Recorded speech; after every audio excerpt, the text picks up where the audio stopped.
देखिए, जीवन में स्वावलंबी होना सहज है और सब स्वावलंबन की ओर ही चल पड़ते हैं।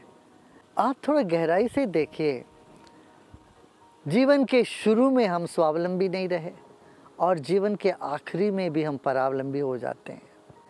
कोई भी व्यक्ति कभी भी पूर्ण रूप से स्वावलंबी नहीं हो सकता। क्यों? आप जब शिशु थे, शैशवावस्था में माता पिता पर पूरी तरह से निर्भर थे। ऐसे ही वृद्धापन में भी कोई स्वावलंबी पूर्ण रूप से हो नहीं सकते। इस बीच की जो अवस्था है जिसमें हम समझते हैं मैं स्वावलंबी हूँ, ये भी माया है। आपका जीवन बहुत लोगों के सहयोग से आगे चलता है ना। आप कुछ पैसा दे दे तो कोई चीज़ खरीद लेते हो, इसलिए आपको ये भ्रम होता है कि मैं स्वावलंबी हूँ, मैं अपने पैसे से चीज़ें लिया हूँ। थोड़ी देर के लिए हम ये कल्पना करें, पैसे का कोई महत्व नहीं, एक साइड में रख दो। क्या आपका जीवन कितने लोगों पर निर्भर है, जरा सोचिए। दूध लाने वाला, जो कपड़ा बनाने वाला, कपड़ा सिलने वाला, अनाज उगाने वाला, इलेक्ट्रिसिटी देने वाले हैं, जो तेल निकालने वाले हैं जिससे गाड़ी आपकी चलती है, यहाँ तक जो टेलीविज़न आप बैठ के देख रहे हो वो भी कोई वहाँ रिले कर रहे हैं तभी ना आपको मिलता है।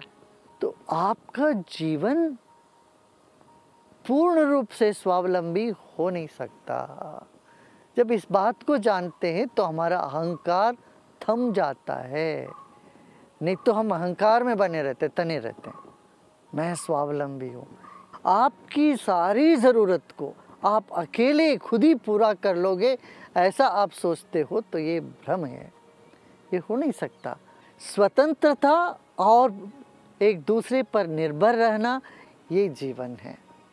इसमें ये देखना पड़ेगा किस चीज़ पर हम स्वावलंबी हैं, कहाँ पर हमें औरों की मदद की आवश्यकता है। जहाँ तक भावना की बात होती है, आप भावना के स्तर पर अवलंबित ना रहें।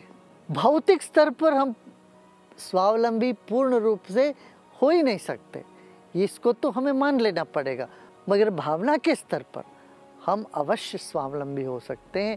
हमें किसी से कुछ नहीं चाहिए, हम सबके काम आ जाएं।